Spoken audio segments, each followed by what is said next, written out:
Nagbabalik na naman ang inyong tagapaglingkod ng mga balita at pawang katotohanan lamang. Naging mainit nga no sapin sa mundo ng social media matapos ang lahat ng iskandalong kinakasangkutan niya. Ngayon ay naghihintay na lamang ng kanyang katapusan si Kuting. Ayon sa ulat, hindi na siya makabangon mula sa ospital matapos masobrahan sa gamit ng mga pinagbabawal na pulburon. Sinasabi ng mga doktor na lumalala na ang kanyang kondisyon dahil sa labis na stress at takot sa kanyang mga kaso. Marami ang hindi makapaniwala na ganito ang magiging katapusan ng dating makapangyarihan na si Kuting. Habang nasa kanyang higaan, unti-unti nang bumibitaw ang kanyang katawan, ang mga dating kaalyado niya ay wala na ring balak siyang tulungan. Bagkos ay naghuhusgas kamay na sila. Ang kanyang mga taga-suporta naman ay tila wala nang magawa kundi maghintay. Samantala, ang kanyang mga kalaban ay naniniwalang ito na ang karma na matagal nilang hinihintay. Sa kabila ng kanyang paghihingalo, patuloy pa rin ang imbestigasyon sa kanyang mga kaso. Ayon sa batas, hindi sapat ang kanyang kalagayan upang basta nalang burahin ang kanyang mga kasalanan. Maraming mamamayan ang naniniwala na dapat siyang panagutin anuman ang mangyari sa kanya. Samantala, ang kanyang kampo ay patuloy na nanawagan ng simpatya mula sa publiko. While kung kayo ba ang tatanungin, maaawa ba kayo kay Kuting ng Norte? Just comment below sa ating comment section at ating pag-uusapan. Para nga sa karagdagang impormasyon, panoorin nga natin ang buong video. At kung bago ka lamang sa aking channel, huwag kalimutan i-click ang subscribe button at notification bell para lagi kang updated sa ating mga bagong video. At para sa sulit viewers natin dyan, maraming salamat sa walang sawang pagsuporta. Barbers nagtantrum, sabi ni Zara Lina. Wala naman silang gagawin dyan palangga kundi manindak, manakot ng kanilang mga kadyutahan. Okay, tignan natin. Dapat naghain din no, si Migaon ng bill na anti-retoke bill. Di ba?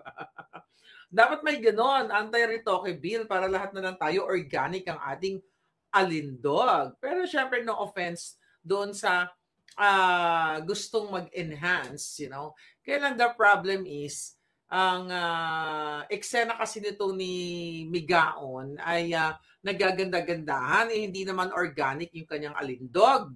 'Di ba? Pwede kang mag-inarte, pwede kang paano ba mag-inarte? Pwede kang magbida-bidahan kung ang alindog mo ay inborn, kumbaga natural nung ipinanganak ka, ganyan na yung itsura mo. Actually, kahit retokada siya, ganun pa rin yung itsura niya.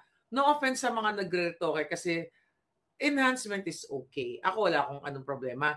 Ang problema lang, yung nagpa-retoke, katulad yan, tapos naggaganda-gandahan, nakala mong original yung alindog. Kaya dapat magkaroon din ng anti-retoke bill, hindi lang yung anti-troll farm bill. Okay, tignan muna natin. Okay, ito mainit-init 4 hours ago. Okay, alarmed by the alleged growing influence of troll farms, PBA Party List Representative Migs Nograles, may almaryo na pala siyang apelyido, kasi nagpachuba-chuchu na pala yan. And Davao Oriental Representative Chino, ito yung Jawaers niya. Okay, okay. Have filed House Bill number 1178 or the anti-troll farm and election disinformation act, which seeks to criminalize troll farms and disinformation campaigns. Alam nyo mga palangga, dapat nga batas na to eh. Dapat hindi na to bill, dapat right there and then permahan na. Kasi ang una dyan na makukulong o kung talagang ipapatupad yung batas yan, si Lee Satanas at si Marcos Jr. Sila dapat. Balikan muna natin tong video ni Marcos Jr. Nung I think kakapanalo pala ng Yawa. Pakinggan niyo mga palangga.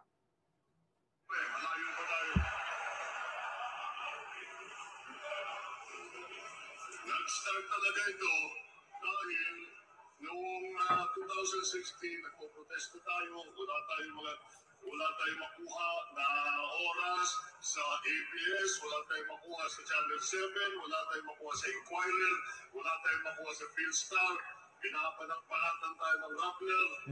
Eh, sabi ko, the only option that we have is social media.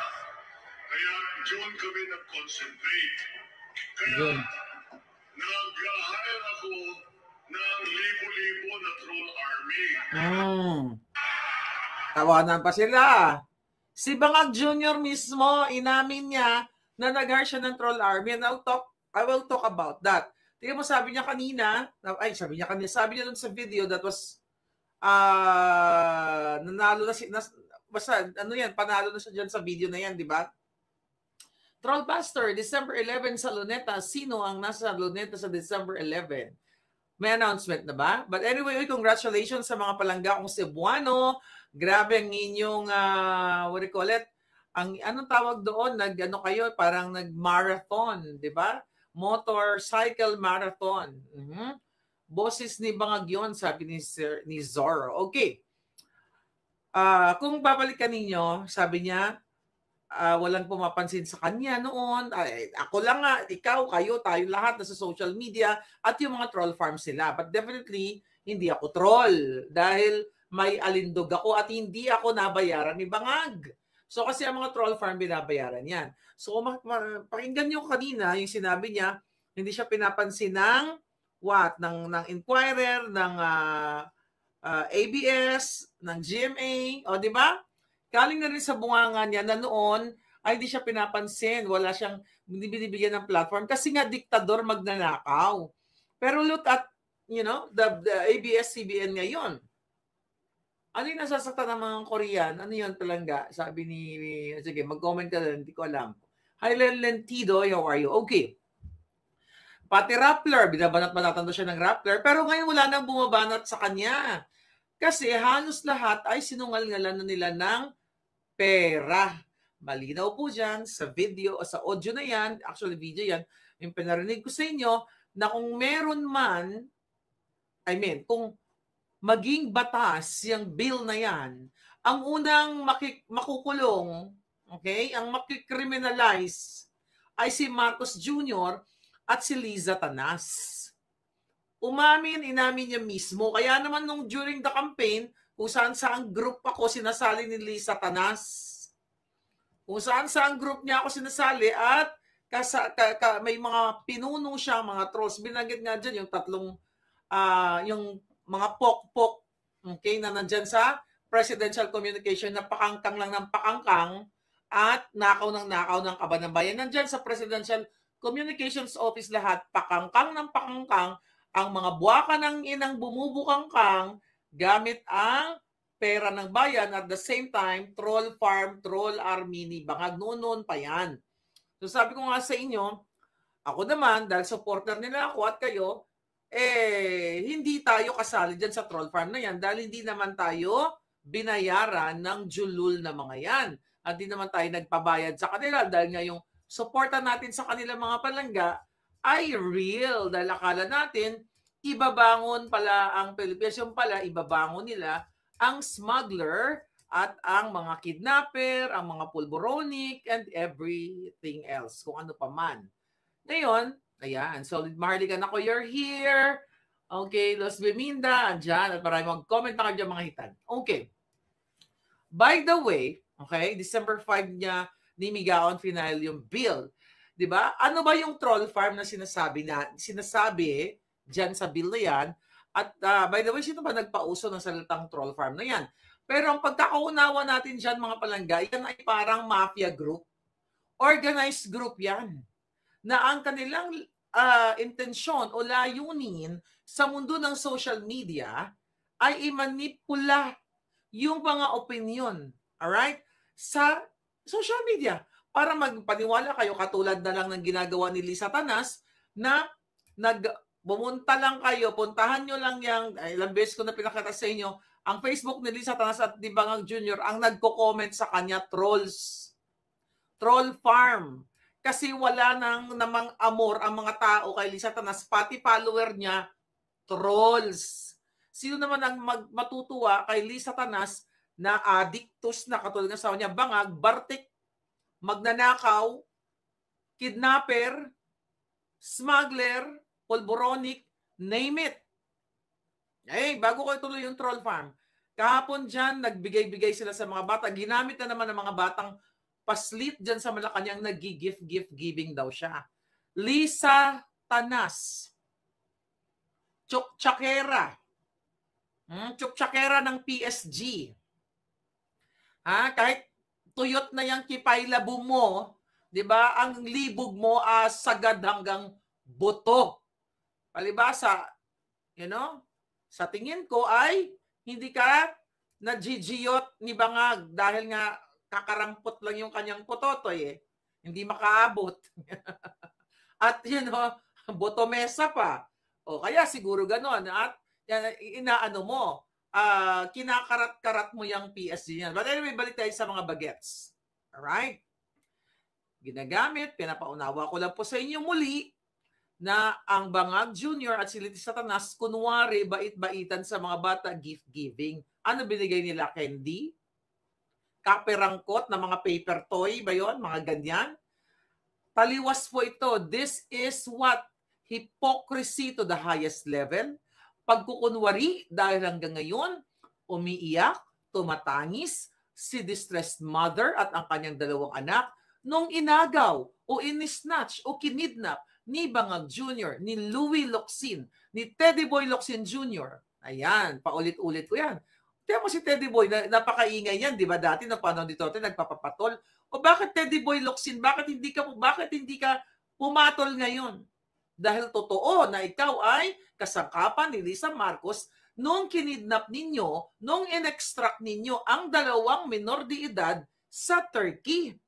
Tapos magdrama-drama na kunyari na gift-giving ang mga bata doon sa Malacanang ground. Ang totoo, si Lisa Tanas at si Bangag, kayo dyan mga buwaka ng Genemes kayo, kidnapper. Kaya kahit anong pagtatakip ni Lisa Tanas, which is, kasabwat ang mga buwaka ng Genemes na mainstream media, kidnapper pa rin yan ng dalawang bata. Whether kumidnap siya ng isang bata, dalawang bata ang kinidnap. Yun ang alam natin. Kahit napakainin niya, bigyan niya ng regalo ang 1,000,000 bata, hindi pa rin mabubura sa isipan. Okay? Sa isipan lalo na ng ina na si distressed mother noong ginamit ni Bangag Jr., ni Teddy Boy Locsin, ni Louie Locsin, ang ISAF, ang DOJ, o ang DFA, nung ginamit nila ang pang-aabuso sa batas nung pinadukot ang dalawang minor de edad sa Turkey. Hindi mabubura yan. Kahit na sabihin mong mamigay ka ng kung ano-ano, kidnapper ka pa rin. Wala yung pinagkaiba kahit nagbait-baitan ka kung gumorgor ka. Okay? Ng PSG, gumorgor ka pa rin. Hindi yan maiaalis, mga kababayan. And now what? Balik tayo kay Migaon. Tukol sa kanilang troll farm na yan. Napakagandang bill yan. Dapat nga, batas na yan Dahil si Lisa Tanas, ang number 1, dapat nga ang parusa ng batas na yan kapag naipasa bitay. Kung sino ang nagpapatakbo ng troll na mga politiko, bitay dapat yan. Why? Unang-una, ang ginagastos dyan, pera ng bayan. Okay? At ang ginagawa niyan ay magpakalat ng kasinungalingan. 'Di ba? Gusto nilang i-manipula o i-manipulate nila yung narrative. At unang may kakayahan yan ay sa panahon ngayon ay si Lisa Tanas. Remember, sa isa lang niya. O ikaw, Migaon, gusto mo? Gusto mo imbestigahan? I-email mo ako, nandiyan ang email ko. Ipo-forward ko sa'yo kung sino ang troll farm ni Lisa Tanas. Napokla, nandyan lang. I-email ko sa'yo Ayan. I-email ko sa'yo. Ituturo ko sa'yo kung sino. Total, mag-bill ka. Imbestigahan mo right away kahit wala pang batas. At kung talagang gusto mo, ibatas na yan. Wala nang deliberasyon. Wala nang mga pagdinig-dinig na yan. Batasin nyo na yan. Executive order, 666. Okay? Dahil una yan, ang makulong dyan ay si Lisa Tanas, kidnapper, Kawatan, name it, at si Bangag Jr. Dahil umamin mismo yan na nag-hire ng trolls. Yang buwaka ng inang supot, Botomesa, at duwag, under Disaya, Bangag, Adictus, Benedictus. Tignan mo, mga kapalangga. Kaya ngayon, yung anti-troll farm bill na yan, ay dapat lang naman talaga yan. Dahil kung pag-uusapan ang nagpapakalat ng mga peking impormasyon, yan ang nasa presidential communications. Remember, di ba? Sila ang nagpapakalat ng mga maling balita. Imagine nyo, mga kababayan, nung inilabas ko ang pre-op and photo-op, pre-op and operation to operate na pinirmahan ni Agent Morales in 2012. Parang may naulinigan ako. Okay. In 2012, pinost ng Daily Tribune, pinost. Ano nangyari? Tinawagan ni Chavez, Cesar Chavez, ang Tribune na i-take down yung pre-op and authority to op. Yan kadyotahan, di ba, pag sa silence magpapatahimik sa mga media, like Tribune, mahiya kayo sa inyong mga anak. Tawagan lang kayo para ipa-take down. Yan ang dapat ilagay dyan sa bill. Ay, nako mga palangga. Bitay lahat dapat, patay na sana lahat yung mga buwaka ng Ginimis na yan. Di ba? Dahil ang gobyerno ni Bangag, ang unang nagpapakalat ng mga mali-maling balita. At sino ba ano ba itong troll farm na ito? Baka hindi pa ninyo palangga alam ang ibig sabihin ng troll farm. Yung isang isang malaki, hindi naman malaki, isang kumpanya or minsan isang tao, di ba, na meron dyan yung kalbo dyan sa presidential communications. Na yung inilabas ko, si Kalbo. Oy, Kalbo, ang kapal na mukha mo, Ikaw, putang ina ka, may screenshot na naman na binigay sa akin. Nagpapanggap ka na marami kang trolls, pero 5 lang daw. Balita ko, hinahire ka ng isang showbiz. Ito pa, about troll farm. Ang troll farm kasi hindi lang ginagamit sa politika yan. Ginagamit yan sa mga movies. Yung Kalbo dyan, okay, si Kalbo na nakipag-asabuatan kay Patricia, okay, ngayon, Kalbo, hawak ko na naman yung iyong ebidensya. Diyos ko, napakababa mong uri. Kinakausap siya ngayon, itong mga bataan ni Lisa Tanas, yung ginagamit nila troll farm. Kinakausap ka naman ngayon sa movie, di ba? Akala mo hindi ko alam. At ang sinasabi mo daw, may troll farm ka. Pero, na-booking, nung kausap mo, 5 lang yung organic. Ibig sabihin, 5 lang yung totoong may account na pwede mong gamitin as trolls para mag-trolling, magpakalat. The rest, ikaw lang din ang gumagawa ng mga peking account. So yan po yung ginagawa niyan. Kaya kung gusto ni Migaon na ibatas na yan, i-request na kay Bangag, Executive Order Chuba-Chuchu. Diba? Gurgur na lahat yan. Ako sang-ayon na tayo. Dahil tayong mga ordinaryong tao, wala po tayong kakayahan na mag-hire ng troll farm. Ba't ka naman mag-hire ng troll farm? Diba? Para saan?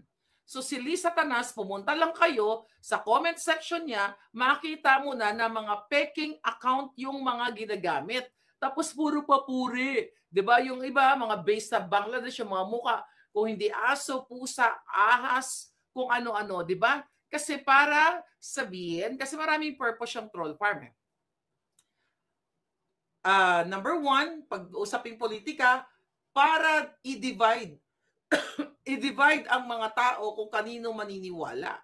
So right now, majority naniniwala kay Inday Sara na ang 125 million confidential funds niya ay yung mga tao doon na mga nakasulat kung saan binigay, kung ano man ang mga certain budget ay hindi dapat ini-expose o hindi yan nilalatag na parang karinderya na sa lahat ng gustong kumain, bukas. Tama ba? Di ba? Kanina, kahapon nag-send tayo, nag-upload tayo ng real na interview ni General Simoy na pinaliwanag niya diyan kung ano, although maiksi lang yon, na yung ganong klaseng pondo, hindi yan binubuyang-yang. At kasi nga confidential intelligence yan. Paulit-ulit na lang, before General Simoy, dami na nagpaliwanag, even tayo dito, na yan ay inilalagay mo sa peligro ang mga tao doon na nag-gather ng information o nag-lead ng operation doon sa intelligence operation na yon. So, and also, piniliwanag doon na ang mayroong authority doon sa confidential fund na yan ay ang bangag na presidente. So, the moment na na-approve niya yung budget na yon for confidential fund, di ba? Kasi hodang, sino man ang pangalan doon na nakalagay, in-approve niya na yon. At hindi dapat inuurirat kung sino yung pangalan na yung Juan Pedro na yan para ibuyang-yang sa buong mundo. Kasi ilalagay mo nga sa peligro at ang gusto pa ng mga huwad o mga hudas sa committee ay kukunin pa yung mga birth certificates nitong mga taong to. Oh my God, mga palangga, palubog na po ang Pilipinas sa kumunoy dahil ang bobobo talaga ng mga huwad committee at ito sila ngayon nagsusulong ng anti-troll farm bill. Ito'y mga bugo. Babalik to sa kanila. Sabi ko, ang basurang itinapon mo, babalik sa inyo. Kasi gumagawa sila ng ganito, again, para sindakin kayong lahat. Tayong lahat, pero huwag kayong pasindak. Takutin, harasin, para manahimik tayo, para hindi na tayo magsalita tungkol sa kanilang mga kawatan, kajutahan, at kalechihan. Now, what? Yung troll farm na yan ay sila Lisa Tanas, sila Bangag, ang mayroong pondo niyan. I'm telling you, Presidential Communications and the Bangag, they spend 50 million pesos a month. Maliban pa yung kay Lisa Tanas, 5 million para magbigay-bigay ng papuri sa kanya. So ito yung purpose ng troll eh. Kunyari, ay, ang ganda-ganda ni Lisa Tanas. Kahit inapakan ng pison ang buong katawan, grrrr, hanggang rio, grrrr, tapos naging flat na. Yan po ang troll farm. At sasabihin, ay, si Bongbong, di ba? Bukang bobong. Oh, si Bongbong na botomesa. Nye, di ba? Gumaganon-ganon yung mga troll. Ang galing-galing naman ni Presidente. Kahit hindi nabubulol, aba, ang galing-galing magsalita. Gumaganon-ganon na. Ganyan po yung trabaho ng trolls. Oh wow, ang galing-galing naman ni Presidenteng Bangag. Hindi talaga bangag yan. Kasi kung bangag yan, ganito, ganyan. Yan ang trabaho ng troll farms. Kaya kung magkaroon ng batas na yan, ang unang mabibitay dyan, kung may bitay, si Bangag. Diba? Katulad yung mga kumakalat niyan, ang ganda-ganda naman ni Lisa Tanas. Oh, may mga ganyan din. Ay, ang ganda-ganda naman nila. Parang hindi naman totoo yung bumubukang-kang at nagpapatsuk-tsak chenes doon sa PSG at nahuli ng PSG. Ayun, nadedo na yung PSG. Ayun, at sana lumabas yung na pamilya noon. So yan po yung trabaho ng troll farms na nire-rent, na binabayaran ng mga bangag na gobyerno at ng mga politiko para mag-post ng mga kasinungalingan laban kay Inday Sara. Hindi nyo ba napapansin? Troll farm yan. At yun mismo, yung mga pangit, di ba? Yung mga Nyetpa, Makyoho, Jologs, Masangsang, Kanal, Burak, na mga vloggers nila, Burak, Kanal, my God, Grease Trap, ano ba? Alam niyo yun, di ba? Mga bayad, ang mga kaluluwang mga buwaka ng Genimes, ang mga ano nila, ang mga pagkatao, 3-5. Ang cheap. Yan po ang tunay na trolls. Kaya tira ng tira kay Inday Sara, pero hindi naman umuubra. Dahil sulong nyo yung impeachment na yan. Para magka-leche-leche na. Gusto nyo naman magka-leche-leche, di ba? Oh, gusto naman ng mga military, mga pulis na magka-leche-leche. Dahil hanggang ngayon, hindi pa tumatayo yung mga pototoy nila para manindigan. Na ang kanilang commander in Polvoron chief ay Polvoronic talaga. Ano ba, palalahanan ko na naman kayo? Ay, magpolvoron na naman tayo para hindi nyo makalimutan. Ayan, ang Polvoron nyo. Dagdagan na, para hindi maganda forma. Hoy, kayo mga pulis, hindi pa kayo ayan, yung ano nyo, yung boss nyo, ganyan lagi. Polvoron, kahit lagi tayo nagaganyan para hindi nyo makalimutan na ang presidente nyo ay adik. Polvoronic. Ngayon, yung anti-troll farm bill na yan, di ba? Tignan mo yung mga nagko-comment, nagpa-follow kay Bangag, puro po yan mga fake account. Sobrang fake to the highest level, di ba? To the highest exponential hanggang Mars ang kanilang troll farm. Kasi ginagamit yan, sabi ko nga sa'yo, ng politiko, even mga businesses. Kunyari, sasabihin nila. At tulad na lang, yung kinokontak si Calvo, kasi gagamitin daw sa pelikula. Kunyari, magko-comment na, uy, ang ganda-ganda ng ganitong pelikula, mag-uusap-usap na doon para sa mga buang, pero mga bayad yun. Ganon din sa business. Sabihin, uy, ganitong restaurant, ang sarap-sarap, para maingganyo yung mga tao, di ba? Na pumunta doon. That's BS. This world is BS. Itong mundong ito, gusto ko na nga magunaw na to eh. Sa totoo lang. Magunaw na tong mundong na to at unahin yung mga bangag. Itira yung mga bata. Alam mo, papayag ako magunaw. Lahat, sasama na ako. Lahat ng mga, siguro yung mga walang animo, mga ano na lang. 9, siguro, ang 9, pwede nang magloko-loko eh. O mga babies na lang maiwan. Para at least, mga Winslet, thank you. Yeah. Ay, wag mo kalimutan yan. Dito magpupulburon tayo lagi. Ito lang ang kaya kong pulburon eh. Di ba? Ito lang afford ko. Yung iba, mahal yun. Para, ayan. Magpulburon tayo everyday. Singhot. Ay, nako, ambot sa imong lubot, bangag. Nalubot na iyong ang boto mo, Dorong, ha? Salugsog ka gali nung ano ka ha, baka ngayon ginasalugsog ka pa dira. Ang buli mo ginasalugsog. Ngayon,